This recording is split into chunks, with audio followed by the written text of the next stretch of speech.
Hi, my name is Monserrat Garcia. I'm an English teacher, and today I'm going to talk about the aspects of phonetic speech. Looking at phonetic speech, it is useful to bear in mind the difference between the way words are pronounced in isolation and the way they are pronounced in the context of phonetic speech. But first, we should tackle what's phonetic speech. Phonetic speech are conversations where words or syllables are clipped, phrases are run together, and words are stressed differently than they would be in writing. But how does connected speech affect native and non-native speakers? Native speakers have various devices for dealing with indistinct utterances caused by connected speech. They take account of the context. They assume and predict about which syntactic forms and lexical items are likely to work in a given situation. However, non-native speakers are rarely able to predict which lexical situation. They tend to depend almost solely on the sounds which they hear. But what are the aspects of cognitive speech? We have rhythm, assimilation, elision, and linking. Talking about rhythm, there's a theory that English has a stress-time rhythm. It implies that its stressed syllables would tend to occur relatively at regular intervals, whether they are separated by unstressed syllables or not. In the flute, the unit of the rhythm that produces the strong weak patterns. We have a very particular case, which is the stress shift according to the context. An additional factor is that in speaking English, we vary how rhythmically we speak. Sometimes we speak very rhythmically, like in public speeches, and arrhythmically when we are hesitant or nervous. Here we have a very short sentence, 20 places for the back. Here the S corresponds to the strong pattern and the W to the weak pattern.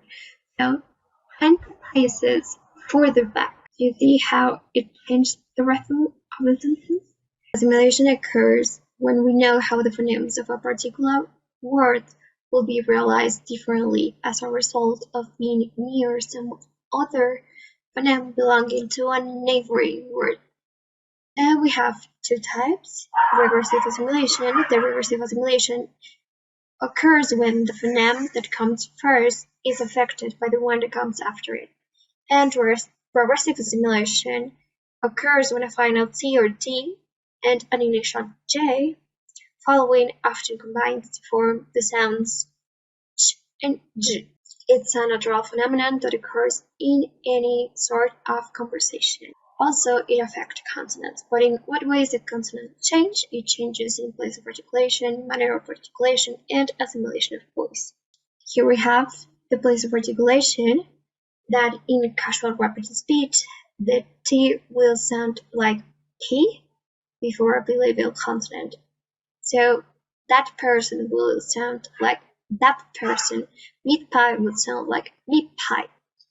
In the manner of articulation, we have a very special case when a final fricative or nasal becomes plosive, like get them, and instead would sound like get 'em.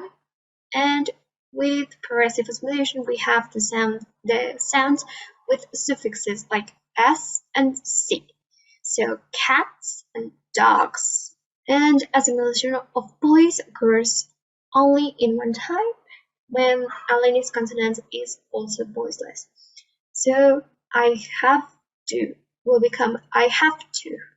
Elision may be stated quite simple. Under certain circumstances, sounds disappear in rapid casual. Here we have where elision occurs in loss of weak vowel after P, T, or K, weak vowel plus N, L, R, or in avoidance of complex consonant clusters.